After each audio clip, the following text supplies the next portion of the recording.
ब्रह्मपुत्र नदी के पास मिला 6 लाख टन कच्चे तेल का भंडार। दोस्तों, भारत अपनी ऊर्जा जरूरतों को पूरा करने के लिए आयात पर काफी हद तक निर्भर है। इस निर्भरता को कम किया जा सकता है देश में तेल के भंडार की खोज करके, लेकिन देश के कुछ राज्यों में सीमा विवाद के कारण ये खोज रुकी हुई है। आपको बता दें कि असम में 60 करोड़ टन तेल भंडार की खोज की गई है और इस खोज पर तो पूरे देश को खुश होना चाहिए, क्योंकि इतने बड़े भंडार से तो देश की बड़ी जनसंख्या की ऊर्जा जरूरत को पूरा किया जा सकता है। लेकिन आज तक इस भंडार का खनन शुरू नहीं हो पा रहा है। इसका एक बहुत बड़ा कारण है असम नागालैंड के बीच सीमा विवाद का होना। ऑयल इंडिया लिमिटेड के अनुसार दोनों राज्यों के सीमावर्ती क्षेत्रों में तेल की खोज की अपार संभावनाएं हैं। तो आइए ऐसे में जानते हैं कि आखिर असम नागालैंड सीमा विवाद क्या है, जिसकी वजह से वहां तेल भंडार का खनन शुरू नहीं किया जा सकता है। दोस्तों, असम और मेघालय के बीच 50 साल पुराना सीमा विवाद है। बीबीसी की रिपोर्ट के मुताबिक साल 1972 में मेघालय को असम से अलग करके एक राज्य बनाया गया। दोनों राज्य 884.9 किलोमीटर की लंबी सीमा को साझा करते हैं। इस हिस्से में 12 क्षेत्रों से जुड़ा विवाद शुरू हो गया था। इन विवादित क्षेत्रों में ऊबरी, ताराबारी, गजांग, रिजर्व फॉरेस्ट, हाहिम, लंगपीह, बोरदुआर, लोकलापारा, नोंगवा, मातमूर, खंडुली और रेटाचेरा शामिल हैं। असम पुनर्गठन अधिनियम 1971 के तहत मेघालय को असम से अलग किया गया था। इसी कानून को चुनौती दी गई और विवाद की शुरुआत हुई। दोनों राज्यों के बीच विवाद की सबसे बड़ी वजह असम के कामरूप जिले की सीमा से लगा लंगपीह जिला है।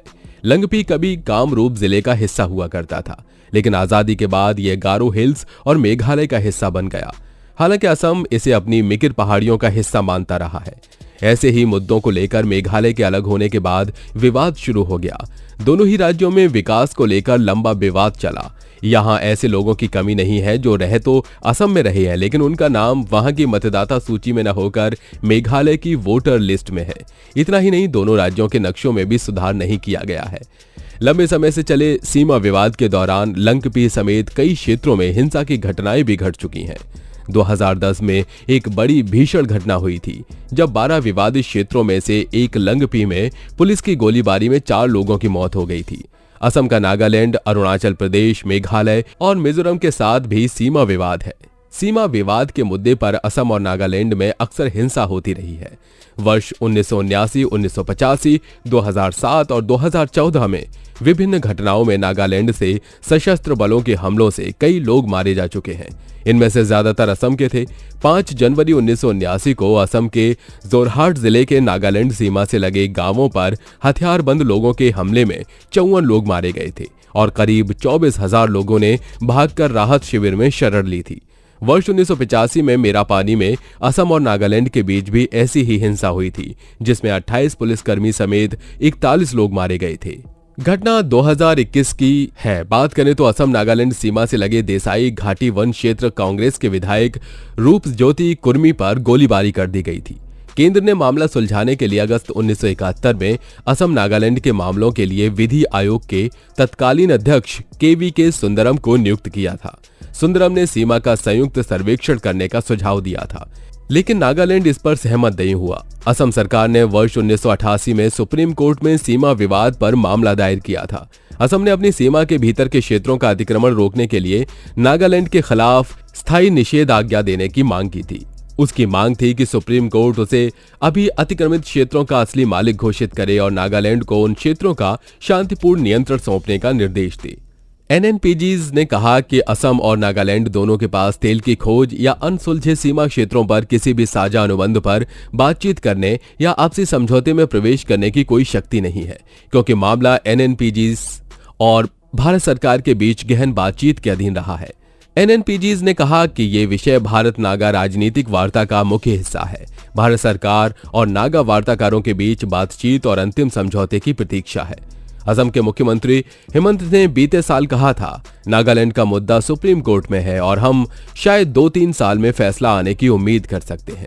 सीमा विवाद को सुलझाने के लिए दोनों राज्यों की सरकारों की तरफ से अतीत में दिए गए तमाम प्रयास नाकाम रहे हैं। बाद में असम इस मामले को सुप्रीम कोर्ट में ले गया। सुप्रीम कोर्ट ने भी वर्ष 2010 में मध्यस्थता के जरिए विवाद को सौहार्दपूर्ण ढंग से सुलझाने का प्रयास किया था, लेकिन मध्यस्थों की तरफ से पेश की गई रिपोर्ट को दोनों राज्यों ने खारिज कर दिया था। असम का दावा है कि शिवसागर, जोरहाट, गोलाघाट और कार्बी आंगलांग जिलों में नागालैंड ने 66,000 हेक्टेयर से अधिक जमीन पर अतिक्रमण कर रखा है। दूसरी ओर नागालैंड का कहना है कि असम ने उसके कई इलाकों पर कब्जा कर रखा है।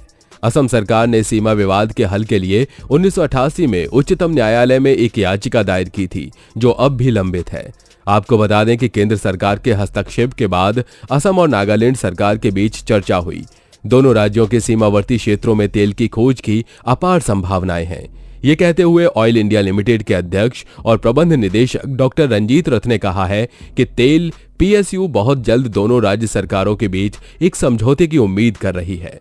समझौता होने के बाद OIL तेल की खोज का काम आगे बढ़ा सकेगा। डॉक्टर रंजीत रथ का दिया गया बयान महत्वपूर्ण है क्योंकि नागा विद्रोही संगठन national socialist council of Nagaland पहले ही असम नागालैंड सीमा पर इस तरह के संयुक्त खोजों का विरोध कर चुके हैं। ऐसे में उनके विवाद समाधान के बिना असम नागालैंड बॉर्डर पर तेलों की खोज संभव नहीं है। हालांकि असम के मुख्यमंत्री हिमंत बिस्वा शर्मा और नागालैंड के उनके समकक्ष नीफ्यू रियो ने हाल ही के दिनों में कहा है कि दोनों राज्य सीमावर्ती क्षेत्रों में तेल की खोज के लिए एक समझौता ज्ञापन पर साइन करेंगे।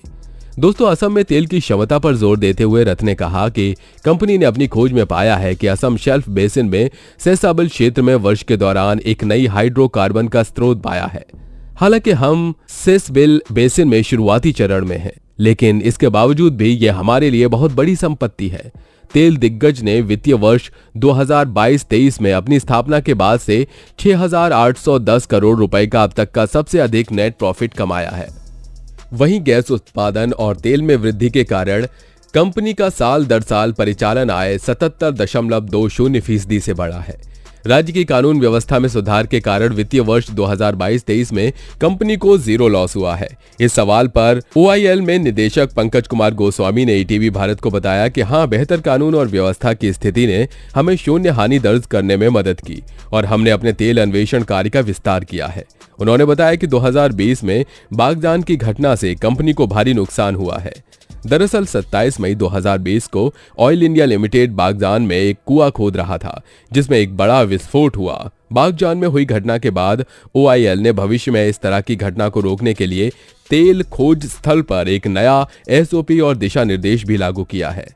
OIL के CMD ने कहा, हमने बागजान जैसी स्थिति से निपटने के लिए अपने उपकरणों को भी बढ़ाया है, साथ ही एक इमरजेंसी टीम भी रखी है। पारादीप नुमालीगढ़ क्रूड पाइपलाइन परियोजना का जिक्र करते हुए रथ ने कहा कि काम जोरों पर चल रहा है और इसके दिसंबर 2024 तक पूरा होने की उम्मीद है। 1630 किलोमीटर लंबी पाइपलाइन को पारादीप बंदरगाह से चलाने और उड़ीसा, पश्चिम बंगाल, झारखंड, बिहार के माध्यम से पार करने और असम में नुमालीगढ़ रिफाइनरी में समाप्त करने का प्रस्ताव है। पाइपलाइन नुमालीगढ़ रिफाइनरी लिमिटेड की एकीकृत रिफाइनरी विस्तार परियोजना का एक अभिन्न हिस्सा है और इसका उद्देश्य 28,000 करोड़ रुपए की लागत से रिफाइनरी की क्षमता को 3 से 9 मिलियन टन प्रतिवर्ष तक बढ़ाना है। आपको क्या लगता है, क्या सरकारें 50 साल से चलते आ रहे सीमा विवाद के मुद्दे को परे करके तेल भंडार का लाभ उठा पाएंगी? अपनी राय हमें कमेंट बॉक्स में जरूर दीजिएगा। साथ ही वीडियो पसंद आई हो तो लाइक करिए और चैनल को सब्सक्राइब करके बेल आइकन को प्रेस करना बिल्कुल मत भूलिए।